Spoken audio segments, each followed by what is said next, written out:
Saudações, terceira oficialaria. Estamos aqui hoje para o nosso segundo episódio do Café com a 3. Hoje, com nossos queridos convidados aqui, nosso tio Glauber, consultor do Castelo Príncipes da Alvorada, número 41. Nosso querido, agora tio, Felipe Chagas, peste mestre conselheiro regional da nossa oficialaria. Também peste preceptor do Castelo Príncipes da Alvorada. E como anfitrião junto comigo, nosso querido tio Araújo, oficial executivo. Para começar nosso episódio de hoje, eu queria falar com o nosso querido Chagas, perguntar para você como que foi o processo da reinstalação do castelo, né? Como que foi esse processo desde que ele tinha fechado até ele ser reestruturado? Bom, olá pessoal, como é que estão vocês? Uma honra estar aqui, meu amigo Sandes, meu irmão Araújo. Foi um processo, Sandes, muito complicado, na verdade, né? Porque foi um sonho que eu tive desde o início, uma proposta de meu capítulo passava por um problema de membros e eu entendi que o castelo era a base do meu capítulo. Então eu precisava que o castelo estivesse pronto e forte para galgar novos membros do capítulo que não estava conseguindo trazer novas pessoas. Dito e certo, foi o que aconteceu, mas isso já foi para o final. O castelo ele foi fundado em 2014. Lá em 2014 ele foi fundado e foi até 2018, mais ou menos, que o castelo ele foi se desenvolvendo. A partir final de 18 até 19, tiveram uma série de preceptores que foi largando de mão o trabalho do castelo. Então, existia escudeiros lá para trabalhar, mas não tinha demolês com a capacidade suficiente, então demolês que queriam fazer o trabalho do castelo. E ele foi e fechou. Veio a pandemia, continuou fechado. Lá em 2022, o capítulo estava passando por esse processo de dificuldade de membros, e eu tinha ouvido, não sei se foi um conclave, foi alguma coisa que eu participei, eu não lembro o que foi, que disse que o castelo era algo importante para o capítulo. Então eu falei, então eu vou reinstalar de volta. Só que na hora que eu tive essa proposta de reinstalar de volta, eu não tive o apoio de quase ninguém, na verdade, porque ninguém queria reinstalar algo de crianças. Ninguém queria ter o trabalho de lidar com crianças.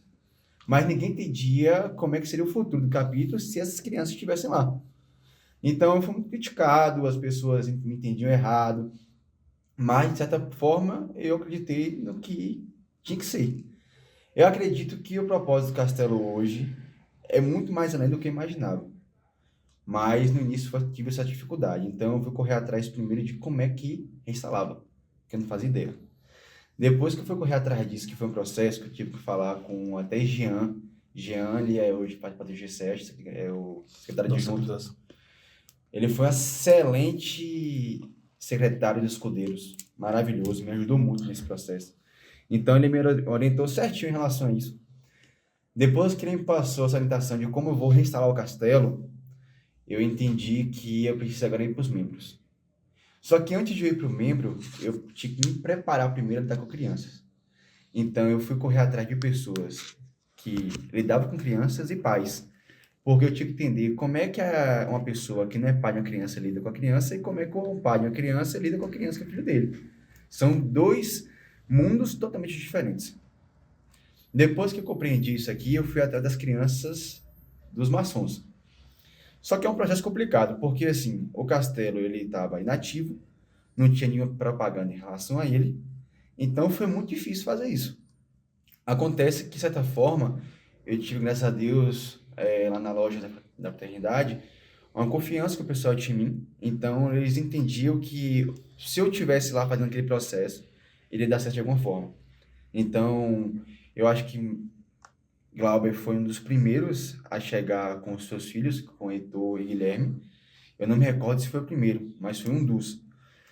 E conforme ele chegou, ele também foi trazendo outros meninos de outros filhos de maçom para o castelo. E aí acabou que a gente fez a iniciação com 10 garotos. Mas para chegar nessa iniciação também foi um processo. Porque eu também não sabia nada, não tinha nem ritual de escudeiros irmão. Certa vez Jean veio conquista no reunião de guardiões e ele andava com o ritual no bolso do paletó. Aí eu falei com ele assim, Jean, meu tio Jean, eu queria um ritual dos escudeiros, etc. Ele falou assim, não, estamos aqui. Aí ele foi e me deu. Na hora que ele me deu, eu falei, pronto, começou a largada para mim fazer a restauração do castelo. Pronto. Dito isso, li o ritual todinho, entendi como é que funcionava.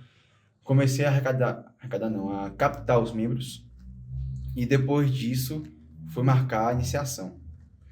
A iniciação foi um processo também, porque eu lembro que não tinha uma ação específica para estar comigo, mas existia uma pessoa maravilhosa chamada Emílio Araújo. Naquela época era meu tio Emílio, que era presidente do Conselho Consultivo do capítulo. E aí eu falei assim, ó, tio Emílio, eu preciso de uma ação para estar comigo nessa nova jornada, e eu não tenho ninguém, e eu queria que você fosse. Aí ele falou assim, olha, Chagas, eu não tenho mais condição nenhuma de assumir nada. E aí foi o que eu falei, ó, fique tranquilo que eu faço tudo, você só precisa para reunião. Mas acabou que ele fez muito mais do que eu imaginava. Ele me ajudou administrativamente de uma forma exímia, me ajudou nos quebra-gelos, na iniciação, como tratar os garotos, os pais. Ele foi, assim, fantástico na minha vida. Uma pessoa que eu gosto muito de coração. É uma pessoa que o Castelo deve muito, acredito eu. Nem só, não muito a mim, mas a Emília Araújo. Ele foi um cara essencial. Sem ele, não tinha como ter o Castelo hoje. Porque lá no início eu não poderia fazer sozinho. E aí, depois disso, a gente teve o quebra-gelo, foi incrível. Lá pelo quebra-gelo fizemos a dinâmica, onde decidimos quem ia ser o mestre escudeiro.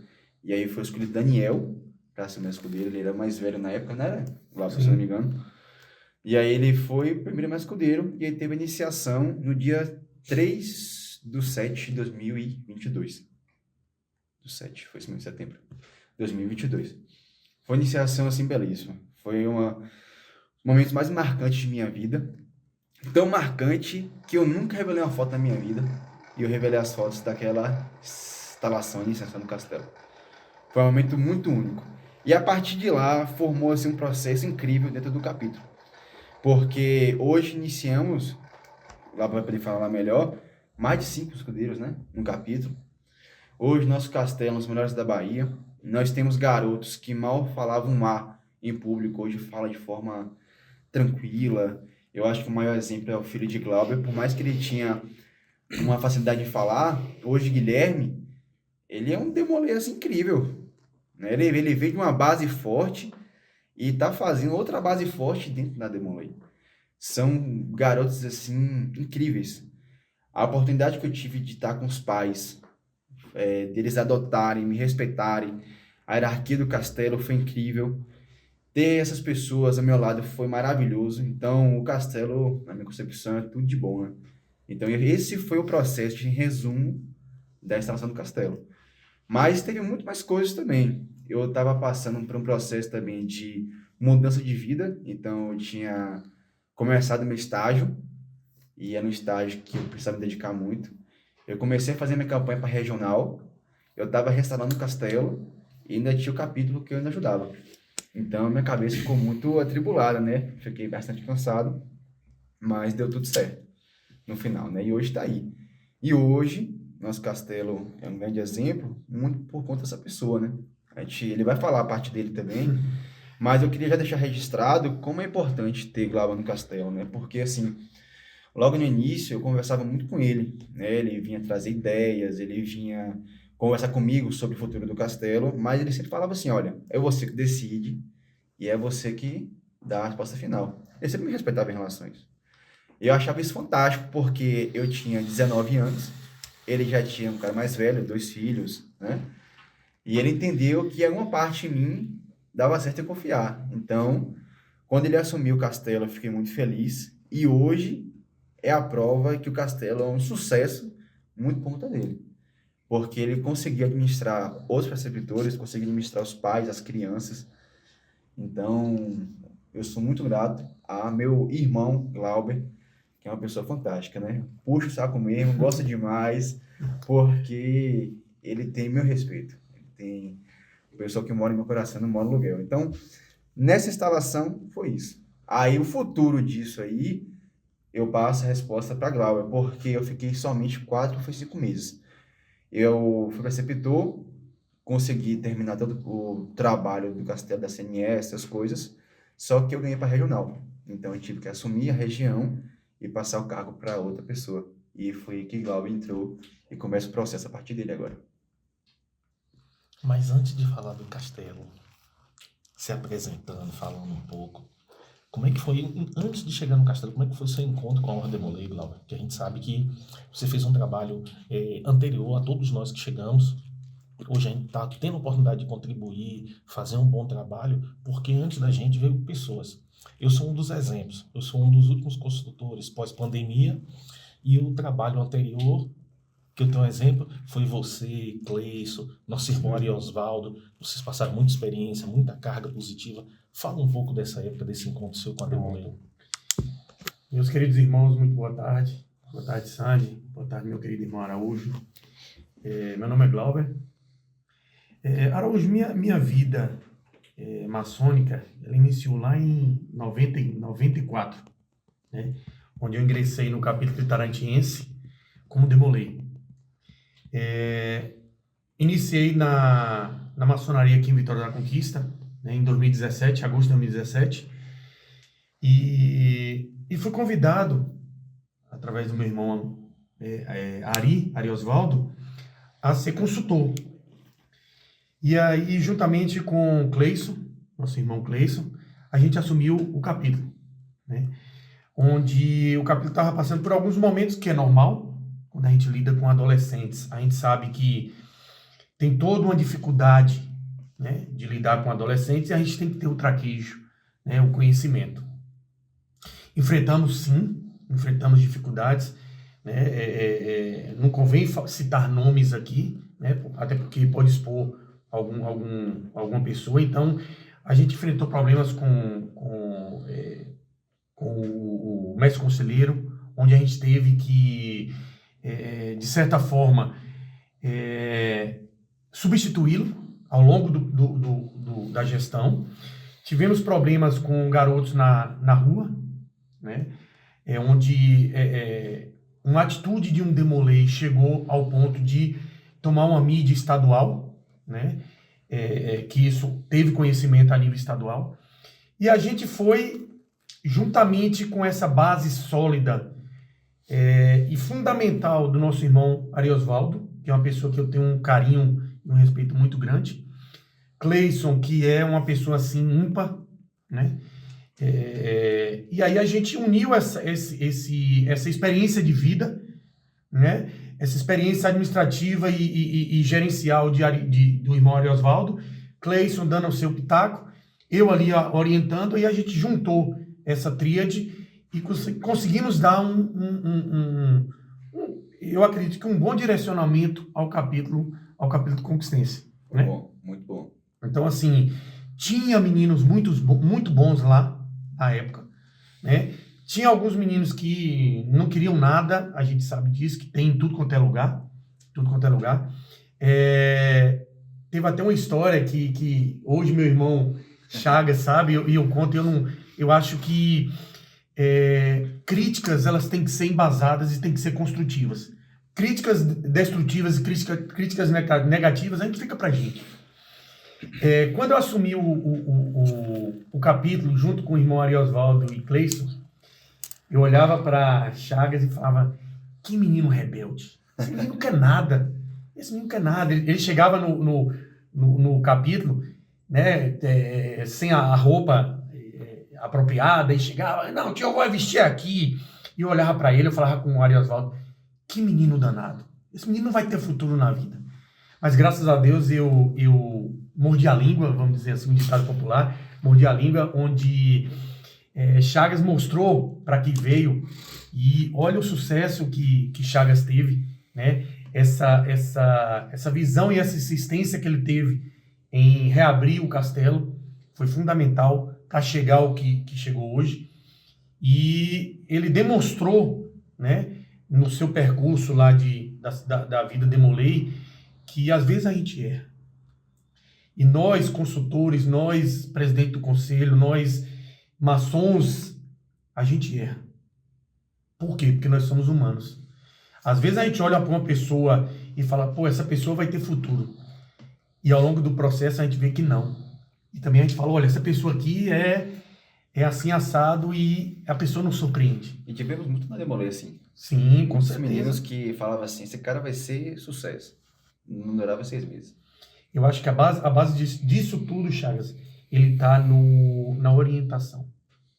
Eu acho que ao longo do processo a gente vai falar, ao longo desse bate-papo a gente vai falar sobre isso, né? A orientação, o nosso papel como consultor, como pessoas, não dono da verdade, porque ninguém é dono da verdade, ninguém é dono do conhecimento. Nós somos aqui um eterno aprendiz. Todos nós, eu, você, que somos aqui os mais velhos, propriamente dito, a gente não é dono da verdade. A gente aprende muito, você sabe disso, a gente aprende muito com esses garotos. Lá no castelo mesmo, vocês não sabem, vocês não têm noção quanto eu cresci.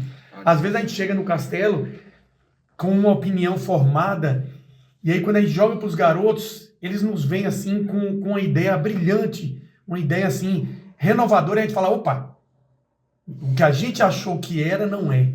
Então, Araújo, eu acho que eu posso dizer, a Ordem de Molay, ela foi muito, muito, muito importante na minha vida. Muito importante. Muito bacana saber essa parte, esses dois lados, né? De como funcionou a parte da reinstalação do castelo, que teve como principal, né? Que teve ali na vanguarda mesmo, né? Nosso querido Chagas. E, Chagas, de que forma o castelo, essa sua etapa como preceptor, você que também é preceptor herói hoje, né? Sim. Do castelo, de que forma isso agregou para sua vida? Como que foi a sua experiência como preceptor? Rapaz, Sandes, eu vivi minha Ordem de Molay ininterrupta, dos 13 aos 21 anos de forma completa. Eu nunca parei de viver a Ordem de Molay. Então, eu praticamente peguei quase todos os cargos da Ordem de Molay, ocupei vários cargos de liderança, mas o cargo que eu tive mais afeto foi com o de preceptor. Porque, e olha que foi pouco tempo, mas nesse pouco tempo gerou um impacto muito grande na minha vida. Cada coisa que eu fiz no Demolei foi importante na minha trajetória. Cada uma. Cada pessoa que passou, cada carro que eu peguei, cada ação que eu fiz, tudo foi muito importante. Mas quando eu assumi o castelo, foi para mim um dos maiores desafios de minha vida, porque eu tive que lidar com adultos. Eu deixei de lidar com crianças e jovens a lidar com adultos. Muitos se pensam que o preceptor, ele tem que lidar com crianças. É a parte mais fácil do castelo, é lidar com as crianças. É tão fácil que chega a ser ridículo de falar, porque eles já vêm educados de casa. São meninos de família, bem criados. Lá a gente vai lapidar um diamante bruto que é o filho deles. Mas a forma como a gente lida com o adulto é diferente, porque a gente está falando de um garoto na minha época, no caso, eu tinha 18 anos, para falar não para uma pessoa de 40. E falar não pro filho dele lá por cima, que é pior ainda. Então, isso foi um processo muito difícil na minha vida. E eu saber lidar com aquilo ali foi uma trajetória muito grande, mas eu fiquei muito feliz. E as crianças, elas são muito puras. Então, com a habilidade que eu tive de lidar com os adultos e com as crianças, eu me rejuvenesci, porque as crianças são muito puras. Elas vinham falar comigo de uma maneira assim, muito feliz, sabe? Eu ia para reunião e ficava alegre, porque lá ia sair sempre algo bom. A evolução dos garotos que a gente tinha de forma diária, de forma semanal, em cada reunião, era incrível. Era incrível. A gente sabia de meninos que, por exemplo, o Daniel, que ele foi meu escudeiro, ele falava muito baixo. Quando foi na última reunião, uma das últimas, ele falava alto. As pessoas entendiam o que ele falava. E para mim aquilo ali foi incrível. Parecia que era um irmão meu ali, literalmente de sangue, se desenvolvendo para ser um melhor menino. Então, foi literalmente o melhor cargo que eu peguei na minha vida. Já fui regional, médico conselheiro, tive diversos cargos, todos foram importantes, muito significativos, mas de preceptor foi o mais, posso dizer assim, que mais me mudou de forma de sentimento. Foi de preceptor. E até mesmo porque eu tive a oportunidade de conhecer pessoas como o Glauber, né? Pessoas que me acolheram, entenderam a minha trajetória, meu propósito, que era vivenciar o castelo. Então, para mim, incrível. Essa é a palavra, incrível. Não sei se tem outra palavra além disso, né? Algo assim muito marcante na minha trajetória. Nunca vou esquecer. Tanto que essa iniciação tem uma foto. Eu imprimi a foto, botei na mochila e não trouxe. Mas é uma foto que tem eu, Glauber, Chibelgues, a Cênico Regional, e tinha outros Demolês e todos os 10 escudeiros. E foi uma selfie. Aquela foto pra mim, toda vez que eu olho, eu me emociono. Se não me engano, tá no Instagram. Se eu não me engano, ela tá no Instagram. Tá no Instagram. Ela tá no Instagram. Nosso Instagram. Eu vou pegar aqui depois e mostro pra vocês. Essa foto tá no Instagram e ela me marca muito. Porque ali foi o início de uma trajetória de felicidade.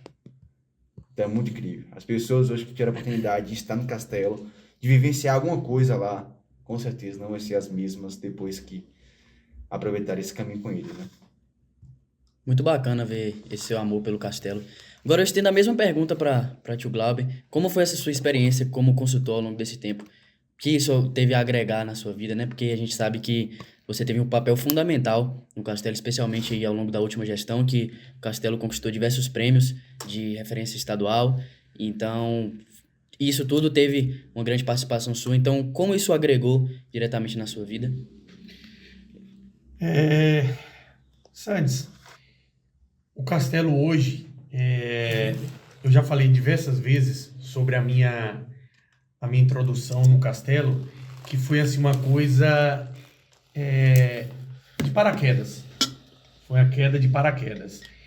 Porque, como hoje nosso irmão Chagas falou, tio Emílio, ele deu esse apoio fundamental, uma pessoa ímpar, né, no castelo, é uma pessoa que fez a história dele no castelo, e ele virou para mim e falou bem assim: Glauber, eu preciso de alguém para tomar conta do castelo. E aí a primeira reação minha foi: Emílio, infelizmente eu não consigo hoje, devido à minha vida profissional. Hoje eu viajo muito, eu tenho muita responsabilidade. O momento que eu tenho de estar com meus filhos é realmente o final de semana, e a agenda do castelo hoje não vai me permitir isso. E eu lembro como hoje, uma frase que ele falou: mas seus filhos é o castelo. Eu chego a arrepiar. Seus filhos é o castelo. Seus filhos estão no castelo. Então, você vai estar com seus filhos no final de semana. E aí aquilo me acionou um start na cabeça e falou: porra, beleza, eu assumo. Eu só não vou ter a responsabilidade de consultor. Eu vou preencher uma lacuna lá ao lado do preceptor e do escudeiro, mestre escudeiro, porém, toda a responsabilidade é sua. Ok. Engano. Na realidade, eu assumi e fui tomado por uma paixão que eu digo que hoje, para você assumir qualquer responsabilidade dentro da maçonaria, que seja castelo, que seja capítulo, que seja betel, que seja até a própria maçonaria, não adianta você fazer por ego. É por amor. Ego, ele é momentâneo. Por quê? Quando você assume qualquer responsabilidade em qualquer instituição por ego, se você não alcança o seu objetivo, você se frustra. Quando você assume qualquer responsabilidade por ego, você acaba se perdendo ao longo do processo. Diferente de quando você assume por amor, por paixão. É o que nossa instituição hoje necessita. De consultores e preceptores que assumem por paixão. Henderson me surpreendeu com uma frase dele, uma atitude. Eu virei para ele em um determinado momento e falei: Henderson, o que é que você acha da maçonaria, de ser maçom? Ele falou: tio, eu não estou preparado para ser maçom. E ele vai lembrar dessa história. Eu falei: pô, Henderson, porque eu te vejo maçom hoje. Ele falou: tio, a minha trajetória não está completa sem ser preceptor. Essa frase dele me mostrou a paixão que ele tem, não só pelos demolês, porque o castelo, ele é uma extensão dos demolês. Ele é uma extensão. Como nosso irmão Chagas falou, o demolei hoje, nos dias de hoje, principalmente que nossa instituição ela sofre uma pressão muito forte externa sobre a finalidade dela, para quem não conhece, ela sofre uma pressão muito externa. Então, a base hoje do futuro dos demolês está no castelo. Isso eu tenho enraizado no meu coração, que a base dos demolês hoje ela está enraizada no castelo. Se você tem um castelo forte, se você tem um castelo estruturado, você tem um futuro de um capítulo. Não que o capítulo não vai ter sucesso sem um castelo. Mas o capítulo está fadado ao sucesso se ele tiver um bom castelo. A gente tem exemplos maravilhosos de escudeiros hoje que tem sucesso no capítulo. Não só no capítulo conquistense, mas ao longo da Bahia, do Brasil. Hoje eu vou contar uma história rapidinha sobre Guilherme. Guilherme, ele veio de uma família onde eu e minha esposa, nós somos muito dados, somos muito comunicativos, muito mais a minha esposa. Todo lugar que minha esposa chega, ela faz amizade. Se ela está numa fila de uma padaria, ela faz amizade. É uma coisa impressionante. E aí Guilherme herdou isso dela. E aí Guilherme, quando chegou nos Demolê, ele já era comunicativo. E aí, na posse do nosso atual venerável, George Mariano, uma pessoa que é um exemplo para todas as instituições, e sem puxa-saquismo, sem nada, porque ele não necessita disso, né? O trabalho e a trajetória dele já diz por si só. E aí, na posse, estava o nosso grão-mestre, que hoje é o grão-mestre Advita, Arlindo Neto, onde foi passada a palavra para ele. E na época, o mestre escudeiro era Caio Freitas, o primo de Guilherme. E ele não pôde estar presente. E aí passou a vez que Guilherme era o primeiro escudeiro. E aí Guilherme estava sentado na escada, na frente do altar. E aí Arlindo passou a fala para ele. E ele levantou e leu. Mas foi um texto que toda vez que eu lembro desse texto eu me emociono. Foi tão lindo. E ali foi uma coisa que me marcou muito. Por quê? Mas voltando à história do Foi Lindo. Que Arlindo convidou ele para sentar na cadeira de Salomão. Na cadeira de venerável e de mestre conselheiro. E ele passou o final da instalação todinha sentada na cadeira de Salomão. Foi aplaudido de pé. Aquilo na vida de Guilherme foi um start que deu. Que ele virou para mim depois, por isso que eu me emociono, que ele virou para mim e falou: pai, eu vou ser grão-mestre da loja. Eu falei: filho, calma, não é assim. É um percurso muito grande, você é apenas um escudeiro. Até você chegar a grão-mestre é um percurso muito longo, mas eu fico feliz em ouvir isso. Porque a base do sucesso está em querer. Quando você quer, você luta e faz. Às vezes você conquista, às vezes não. Mas pelo menos a sementinha ela está plantada, que é a sementinha do querer. Do querer. Mas voltando à parte da minha história no castelo. Eu diria que hoje eu tenho uma paixão e uma luta muito grande. Eu levanto a bandeira, às vezes eu sou mal interpretado, que eu levanto a bandeira da independência do castelo. O castelo tem que ser lembrado. O castelo, apesar de ser uma extensão do capítulo, o castelo é o castelo. O castelo ele tem que ser reconhecido como castelo. E por que eu digo isso? Porque em várias atividades ao longo desses 2 anos e meio. São 3 anos. Não, eu digo na minha gestão, praticamente 2 anos e meio, 2 anos. 2 anos e meio mesmo. Eu sou horrível de data, desculpa.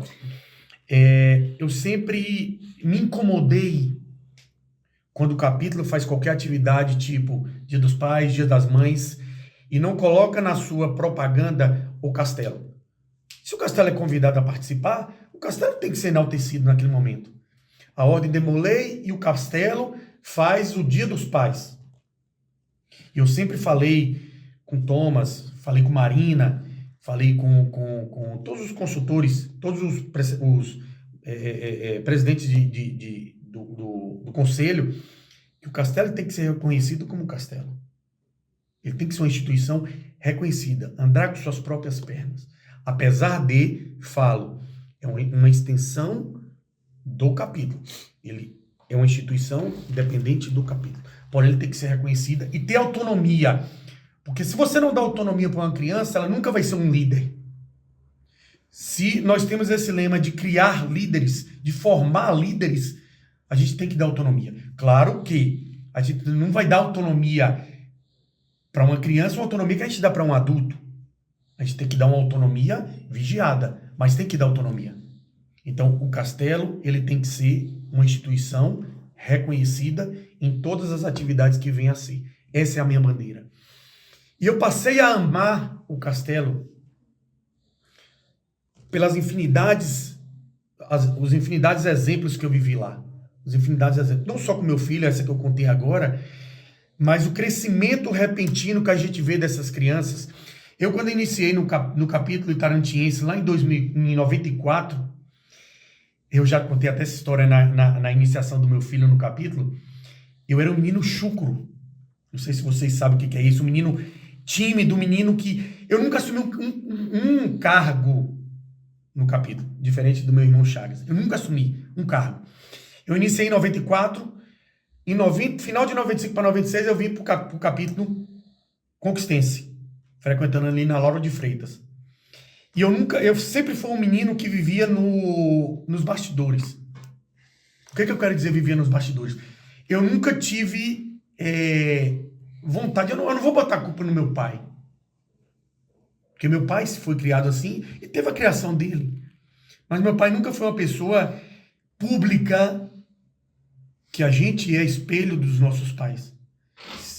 Nós temos uma responsabilidade muito grande enquanto pai, de ser exemplo, porque o exemplo arrasta. E eu nunca tive esse exemplo em casa, né? Hoje, eu agradeço muito a Ordem Demolei e a maçonaria, porque me trouxe esse exemplo que eu não tive em casa.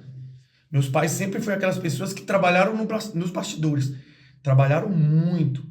Nós somos o que somos hoje pela nossa base. Mas eu nunca tive uma representatividade pública de falar, de assumir cargos. Eu tinha medo quando ia ter. Eu não ia na loja, no capítulo Itarantiense, quando ia ter uma eleição ou quando ia ter a distribuição de cargos. Eu não ia, eu filava. Justamente para não assumir cargos. Então, assim, eu tive essa introdução nos Demoleis, assim. Viver nos bastidores. Quando eu iniciei na maçonaria em 2017, eu comecei a ver pessoas e ver exemplos. E aí eu cheguei onde eu cheguei. E eu tento trazer esse exemplo que eu tive na maçonaria para o castelo. Sempre incentivando os garotos, sempre incentivando os meninos a falarem. E nessa última iniciação que tivemos no nosso castelo, tinha um garoto que ele estava num cargo, um cargo muito importante para a nossa iniciação, porém ele é um garoto que ele não queria. Eu senti, ele é um cargo de ofício, eu senti que ele não queria estar ali. E olha para você ver a importância de um preceptor e de um castelo, ou de qualquer cargo de liderança nas instituições paramaçônicas. É você conseguir enxergar nos pequenos detalhes, nos pequenos gestos, o momento de você virar a chave. No ensaio que a gente estava fazendo, um determinado garoto estava num cargo muito importante para a nossa iniciação, e a todo momento ele estava demonstrando a insatisfação dele de estar ali. E a gente insistindo. Vai, e ele demonstrando, até uma hora que eu falei bem assim, olha, Iano e Renzo, vamos trocar esse garoto por esse. Vamos trocar esse garoto por esse. E aí tivemos que fazer o ensaio novamente, para que ele pudesse pegar, esse garoto pudesse pegar. Vocês não têm noção o quão assertivo foi essa decisão nossa. E os meninos me apoiaram na decisão. Imediatamente. Na hora que eu falei, Iano, Renzo, vamos trocar. Não, tio, bora. Realmente, tá, trocamos. No dia da iniciação, ele era o primeiro da fila ao entrar. Na hora que a gente estava fechando a porta, eu virei para ele e falei bem assim, eu me emociono com isso. Eu virei para ele e falei assim, o sucesso dessa iniciação está sobre você. Está sobre suas costas. Ele falou, tio, eu vou fazer. E ele fez. Foi a melhor iniciação que a gente teve no nosso castelo. O menino deu um show. O menino deu um show. Eu elogiei, a mãe dele se emocionou, mas eu não elogiei somente por elogiar. Eu elogiei pela a responsabilidade que ele assumiu, pela responsabilidade que ele demonstrou ter. Um garoto de 10 anos, 12 anos, não, que 12, 10 anos, 9 anos mais ou menos. E ele conduziu, eu me arrisco a dizer, eu me ousaria dizer que foi o cargo que mais se destacou naquela iniciação. Então, assim, isso é que me emociona, Santos. Isso é que me deixa apaixonado pelo castelo. Agora, dia 12, eu vou estar entregando o cargo, não por cansaço, pelo contrário. É porque eu acho que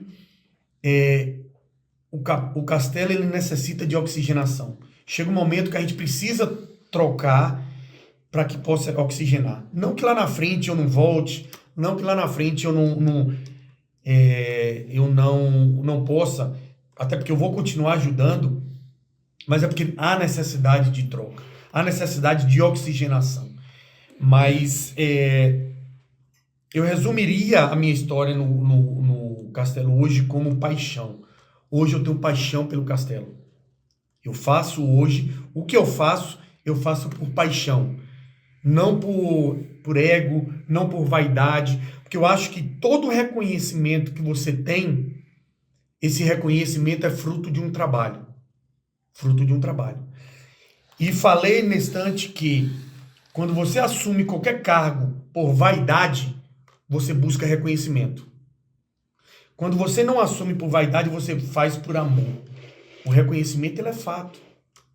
Ele é fato, ele é evidente. Porém, é um reconhecimento pelo que você faz.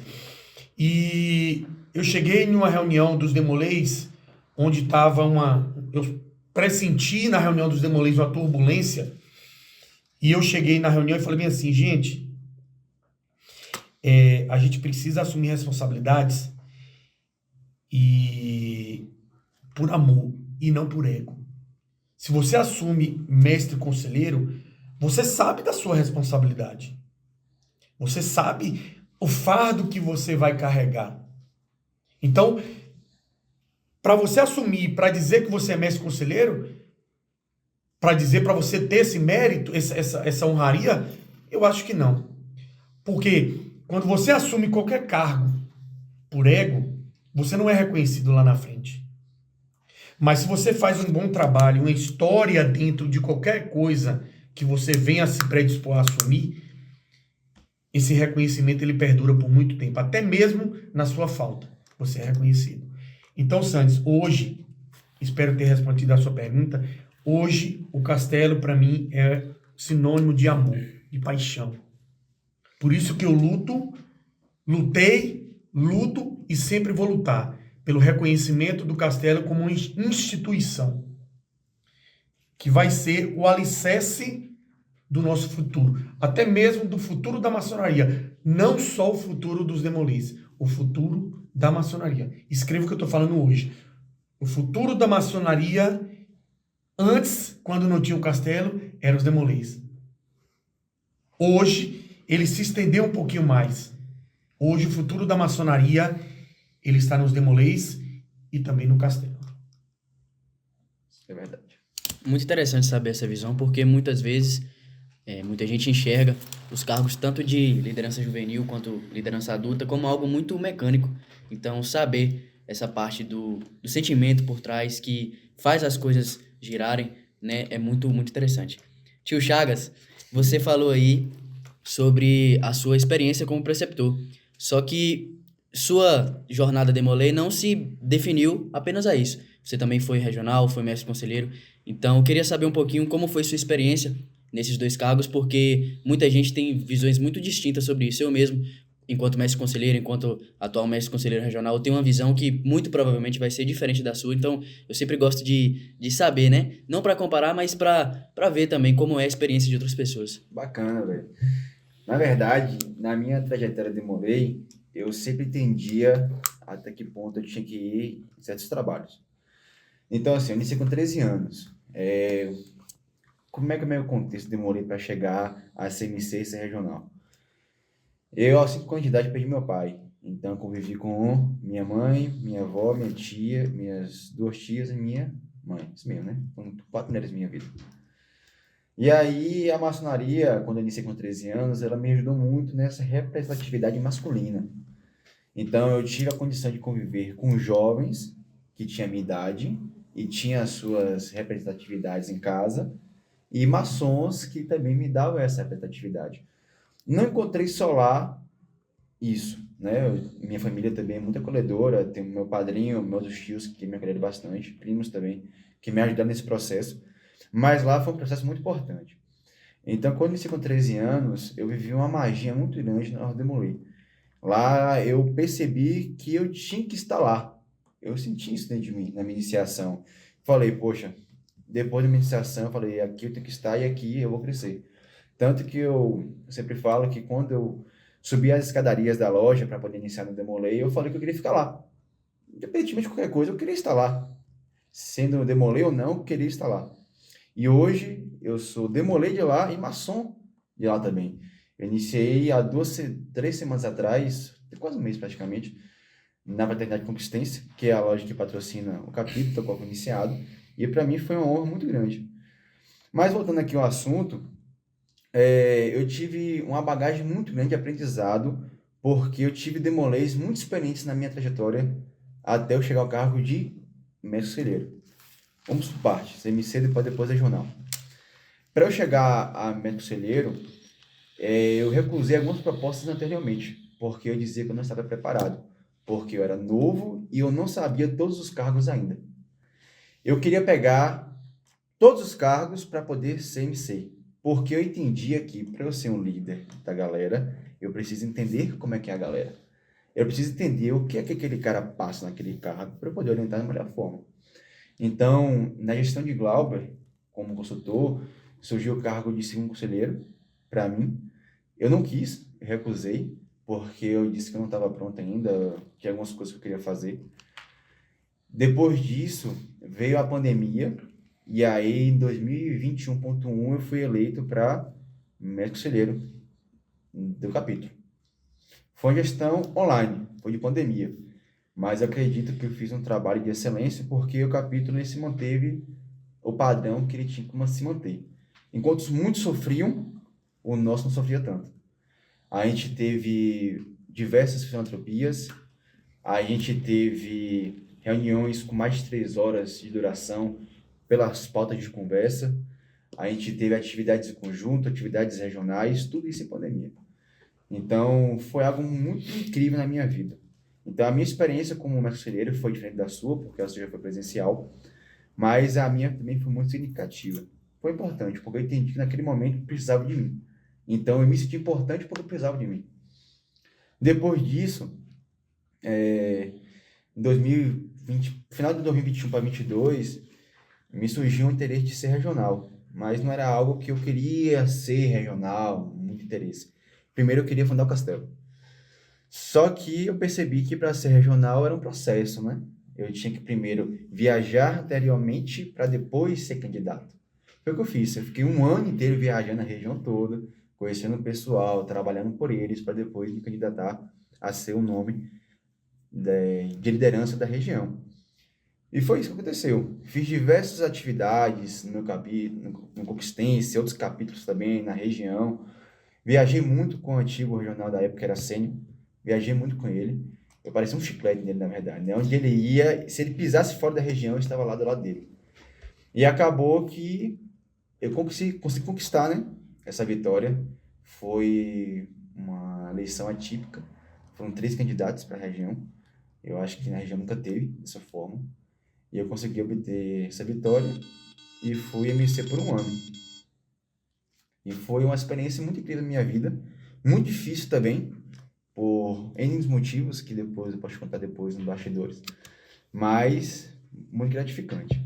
Então, para MC foi uma experiência muito diferente de regional. Até porque são papéis diferentes, em momentos diferentes. Mas muito gratificantes. É mais ou menos isso que você queria ouvir. Mas o cargo de MC para mim foi interessante porque eu entendi o quão significativo era a minha presença naquele capítulo. De meninos chegarem até mim e falar assim, pô, Felipe, eu vou assistir porque você vai estar lá, eu quero você estando comigo nesse processo. Muitas pessoas vinham até mim me dar dicas, então, algo muito único. Tudo no Demolei para mim foi muito único, na verdade. E eu fico feliz de poder compartilhar bons momentos ao seu lado, porque foi uma jornada maravilhosa. É, a primeira experiência que foi quando a gente começou a se conhecer, trabalhar junto, por intermédio de tio Emílio, que ligou todos nós, de alguma forma, no trabalho, desenvolvendo ali, foi quando você foi mestre conselheiro, a labuta com o castelo, tudo, e eu mais de longe, porque ainda novo, trabalhando na ordem, eu falei, eu não quero mais responsabilidade, não. Isso daqui deixa um doido. Aí Emílio dava risada. Já tinha sabedoria do que era toda aquela entrega e também tinha certeza, por manter todos nós lá, que o momento certo da gente se apaixonar pelo aquilo que a gente fazia, da gente se encantar, e aí sim todo mundo poder entregar mais do que 100% que cada um entrega, ele já sabia que cada um ia fazer. E aí a jornada de regional de Chagas foi maravilhosa, porque foi uma disputa acirradíssima. Muito. Ele muito. tenso, sofrendo, suando, lutando, brigando pela Chagas sendo Chagas, né? E, poxa, eu jamais vou esquecer. Eu digo a ele, um sonho pode ser vivido por dois. Foi quando ele recebeu, jamais vou esquecer na minha vida, como Demolei, foi empossado lá como regional. Porque eu acredito que foi o primeiro momento com atenção, o que aquilo representa. Porque são coisas que acontecem na vida de todo Demolei, que tem oportunidade de um tio maçom, que faz parte da ordem, poder absorver toda essa carga de aprendizado. Não é uma carga emocional, é uma carga de aprendizado. Quem vier e vivenciar tudo isso dentro da ordem Demolei e achar que não tem a aprender, que só tem a entrega a fazer, tá no lugar errado, tá no caminho errado. Porque é uma via de mão dupla. E Chagas aprontou um pouco de forma positiva, viu, gente? Não pense que foi dando dor de cabeça, não, mas inventava projeto, inventava situações para envolver a gente, e embora, não vai dar certo, não. Ele nunca se decepcionou e nunca baixou a cabeça. Ia lá e realizava. Uma prova disso, a última atividade. Não lembra? No sítio de tio Cláudio Lacerda. Ah, sim. Ali foi uma labuta, viu, velho?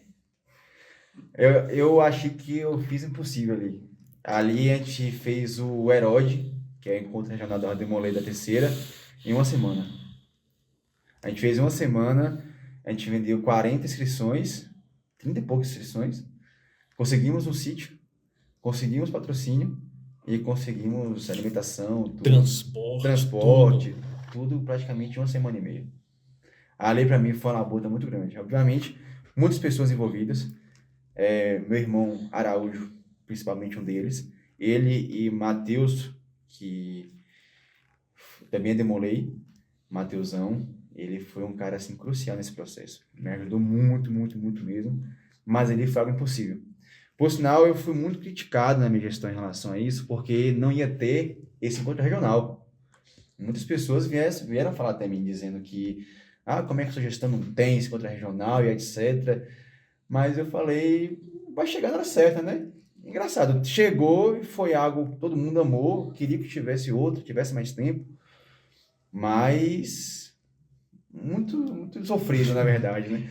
Na verdade, muitas coisas na Demolei que eu tive foi um processo muito difícil, na verdade, né? Pra mim, em específico, foi muito difícil, porque às vezes eu tinha muitas implicações, todas davam certo, mas eu tinha muitas explicações em relação a isso, sabe?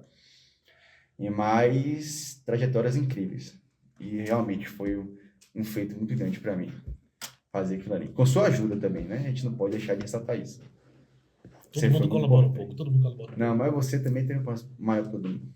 Você sabe disso. E uma curiosidade que eu tenho, Glauber, como é dividir o coração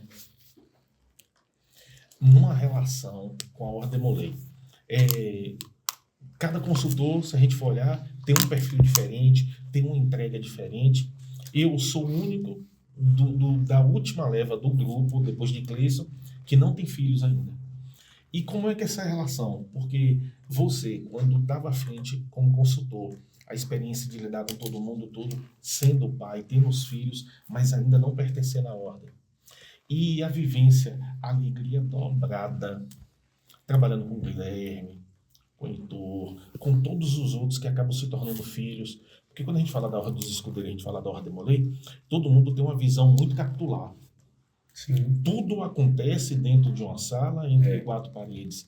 As pessoas não entendem que a família se estende, a participação dos pais, das mães. Tinha uma magia por trás, né? Principalmente no castelo. Ninguém vê os bastidores. Os bastidores, gente, é aquele momento que cada um chega com a mão e a mão nunca está vazia. É um bolo, é um suco, é um refrigerante, é aquele momento de confraternização, é onde tem a troca da experiência, aquela vivência.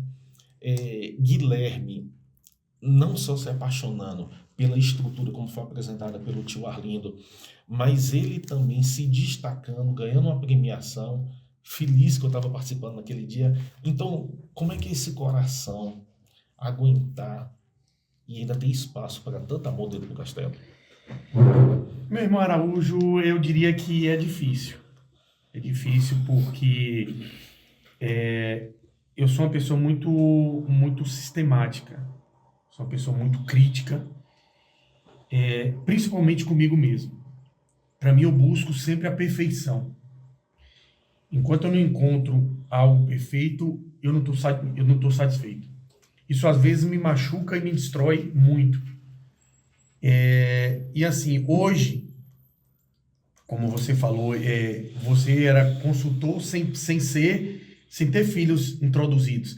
Mas eu tinha o sangue Demolei. Porque hoje você, apesar de estar na maçonaria, eu costumo dizer que uma vez iniciado nos Demoleis, você vai ser sempre Demolei. Hoje eu me considero, e eu sempre vou me considerar, enquanto eu estiver vida, um Demolei. Eu não consigo chamar um Demolei hoje de sobrinho. Vocês percebem que sempre eu falo, meu irmão sobrinho. Porque o sangue Demolei, ele pulsa nas minhas veias. A gente nunca deixa de ser Demolei, mesmo completando a maioridade, os 21 anos, mesmo entrando na maçonaria, a gente não deixa de ser Demolei. Então, assim, diferente de você que não foi Demolei, né, você já se tornou maçom sem passar por essa etapa de Demolei, mas hoje você vive o Demolei intensamente, né, até muito mais do que vários Demoleis aí. Então, assim, quando eu fui consultor, apesar de não ter filhos lá, mas eu tinha o sangue Demolei. Mas quando eu passei a assumir uma gestão nas paramaçônicas com meus filhos lá dentro, o negócio se tornou diferente. O negócio se tornou mais mágico, mais gostoso de se fazer. Porque só sabe o que é ser pai quem é pai. Às vezes a gente imagina o que é ser pai. É uma coisa gostosa, uma coisa maravilhosa. Mas vocês não têm noção o que é ser pai. Eu não tenho noção o que é ser mãe, que é muito mais, está muito mais além do que é ser pai. Porque ali você carregou ali na barriga. Pai, você é uma coisa, eu costumo dizer que a única coisa na vida insubstituível é a mãe. O pai substitui, a mãe não. Porém, para a pessoa, para o pai, é uma coisa ímpar. E quando eu via meus filhos,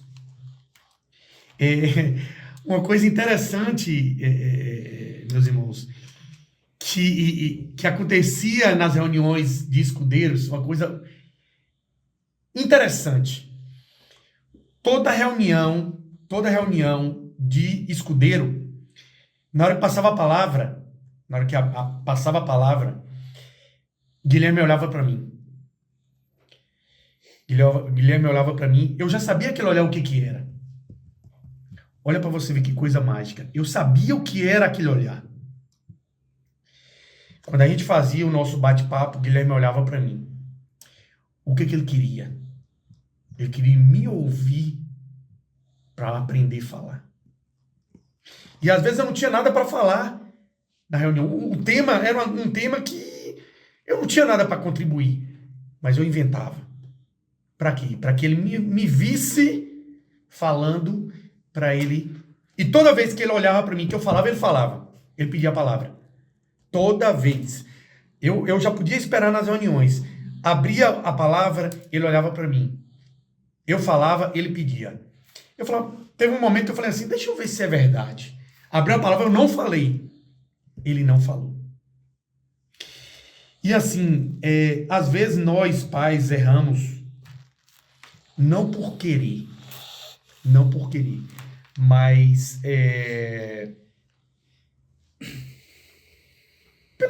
pelas várias coisas da vida.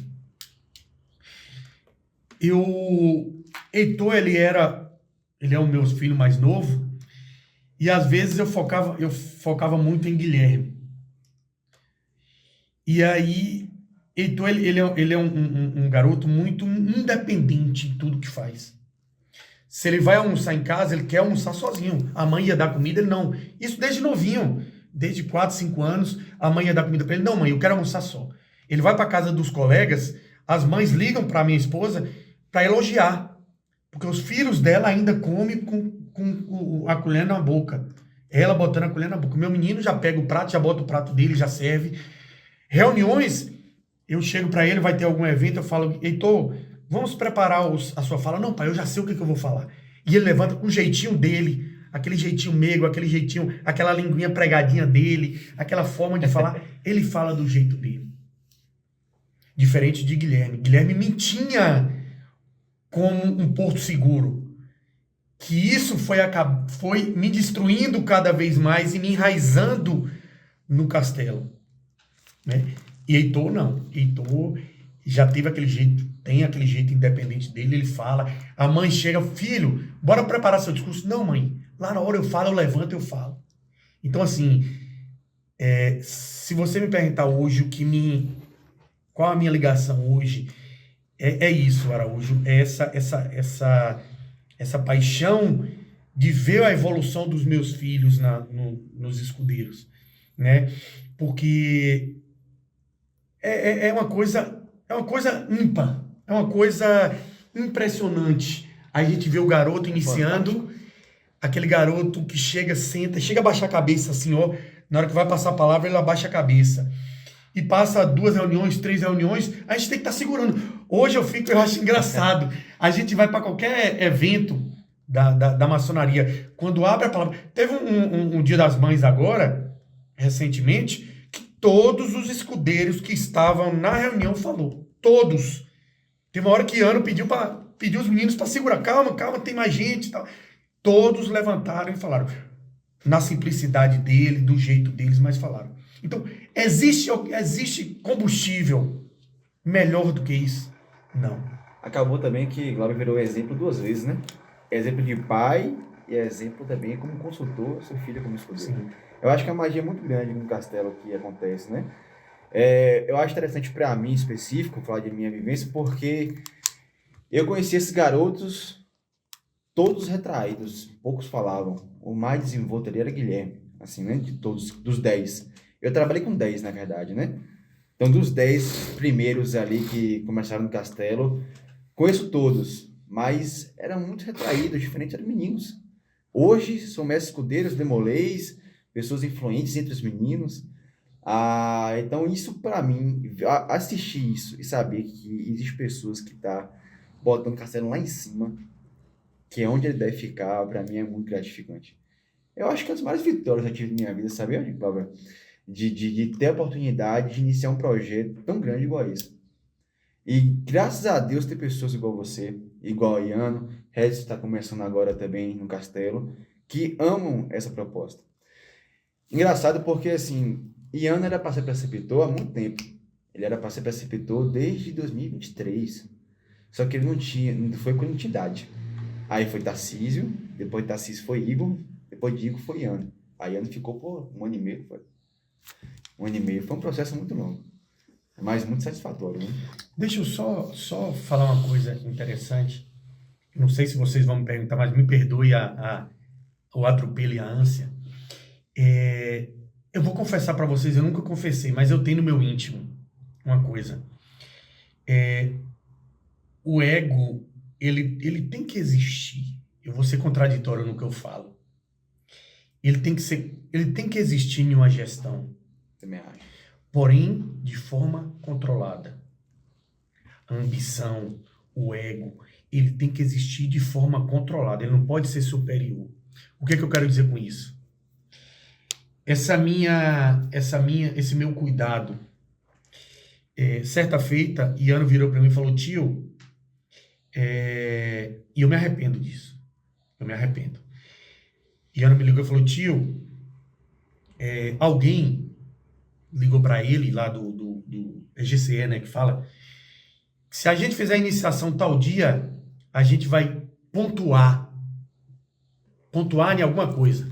Eu nunca me atentei a isso. E isso me dói profundamente. Porque essa minha falta de ego e de querer, eu sou uma pessoa extremamente competitiva e talvez isso às vezes me trava, porque quando eu entro numa briga eu não entro para perder. Quando eu entro numa disputa eu não entro para perder. Porque eu sei o quanto me machuca se eu perder. E aí Ana me trouxe aquela ideia e eu falei: não. Porque eu não vou fazer o meu castelo. Olha que ousadia. Eu não vou fazer o meu castelo para competição. Eu não quero fazer os meninos competirem. Eu quero focar no castelo. Se a iniciação tiver que ser nesse dia, vai ser nesse dia por conta não por conta de pontuação, mas por conta de todo o contexto. Da logística do castelo. Eu penso no castelo, eu não penso na pontuação. Porque se você faz uma iniciação por conta de pontuação, você atropela muita coisa. Ah, com certeza. E isso me machuca porque hoje eu vejo visibilidade no castelo, na ordem de Molay, na maçonaria, como crescimento. Hoje, uma instituição, você não cresce sem visibilidade. E hoje, com a experiência que eu tenho e com essa pancada que eu recebi lá atrás, hoje eu vejo que, às vezes, você tem que se sacrificar. Claro que a gente tem que estar sempre em mente. Nós estamos lidando com crianças, com limitações, com seus momentos de... Enfim, todo um contexto. Então a gente tem que ter cuidado com isso. Quando se fala de castelo, a gente tem que ter cuidado, porque são crianças. Competitividade tem que existir? Tem. Só que com cautela, porque são crianças, né? Mas eu senti necessidade ao longo dessa conversa, eu estou tão à vontade que eu senti necessidade de falar isso, porque eu estou passando a gestão agora, né? O meu irmão Henderson, que hoje para mim é um exemplo ímpar de dedicação, apesar de conviver pouco, de ter esse contato pouco com ele, mas o currículo dele fala por si só, dispensa qualquer tipo de comentário. E um pequeno bate-papo que eu tive com ele, que eu contei aqui no instante, me mostrou quem é a pessoa, quem é o Henderson. Então, o castelo vai estar sendo entregue a uma pessoa espetacular. Não que Iano não seja, cada um com suas particularidades, cada um com sua... Iano é uma pessoa que, na hora que a gente precisou de uma pessoa para assumir o castelo, que foi uma coisa que aconteceu, Iano estava ali, mesmo com as suas limitações por conta do pai, que todo mundo sabe da história, mas ele estava de pronto ali para assumir. É uma pessoa que tem o meu respeito, tem o meu carinho. Coitado, eu bato tanto nele, mas bato no sentido de eu tenho Iano hoje como meus filhos. O mesmo carinho que eu tenho, claro que a gente não tem o sangue, mas eu tenho carinho por Iano, o mesmo carinho que eu tenho pelos meus filhos. Nenhum pai bate em um filho sem querer o crescimento. Às vezes nós, eu vou me colocar agora como adolescente, não entendemos isso. E meu pai tinha uma frase muito interessante: o mundo lhe ensina. Quando meu pai falava isso, na época eu não entendia. Na época eu ficava, porra, por que esse velho fala isso tanto? O mundo lhe ensina. Eu queria uma bicicleta, ele não podia me dar naquela época, ele não queria me dar naquela época, ele falava bem assim, não, eu não vou lhe dar. Aí eu chorava, eu esperneava, ele só virava para mim e falava bem assim, o mundo lhe ensina. E dava as costas e saía. E eu ficava... que é isso que esse velho tanto fala, o mundo lhe ensina? Que negócio é esse de mundo ensina? Quem ensina é a escola e os pais, não é o mundo, não. Mas hoje eu olho lá atrás e vejo que realmente o mundo ensina. Demais. Ensina de forma positiva para quem quer aprender de forma positiva, ensina de forma muito dolorida. Então, Iano, eu sei que você vai assistir essa reportagem. Todas as vezes que eu lhe tratei de forma incisiva foi para o seu crescimento. Desculpa, tá? Muito, muito bacana saber de todas essas visões. Caminhando agora para o final, gostaria imensamente de agradecer vocês pela participação. Foi uma conversa muito proveitosa. Tenho certeza que todo mundo que assistir vai tirar e absorver muito disso aqui. Então, eu gostaria de agradecer tio Chagas, tio Glauber, pela disponibilidade, por estar aqui tirando um pouquinho do tempo de vocês para falar principalmente sobre o castelo, né? E levar essa visibilidade também à Ordem dos Escudeiros e ao nosso castelo. Então, muito obrigado de verdade. Não tem o que falar, não. Foi um aprendizado.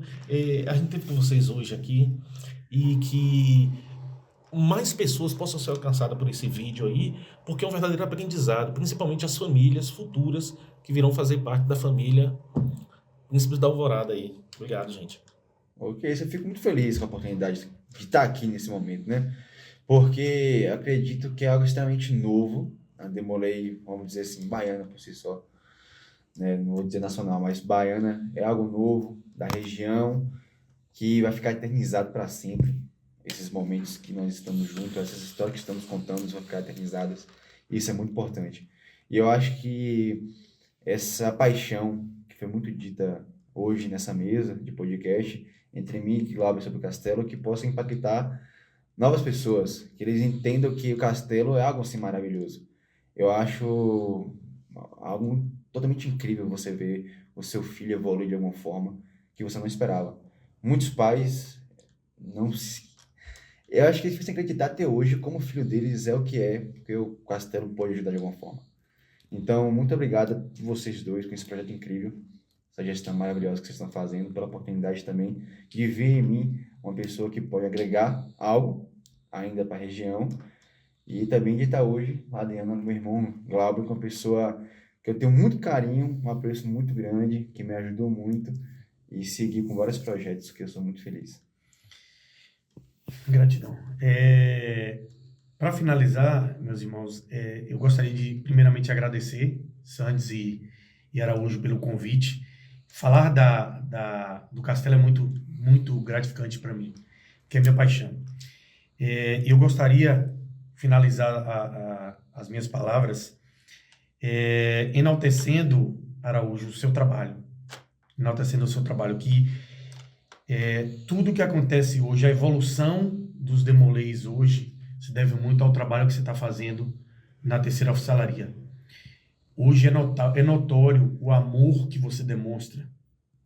Hoje eu tenho hoje você e George como os meus pilares de crescimento, pilares de exemplo, por amor pelo que faz, por amor pelo que se predispõe a fazer. E é notório que você não faz por vaidade, você faz por amor. Isso hoje está acontecendo muito, muito, muito. A gente sabe que não é só você. Tem um corpo, tem Sandes, tem Henderson, tem várias pessoas que estão trabalhando.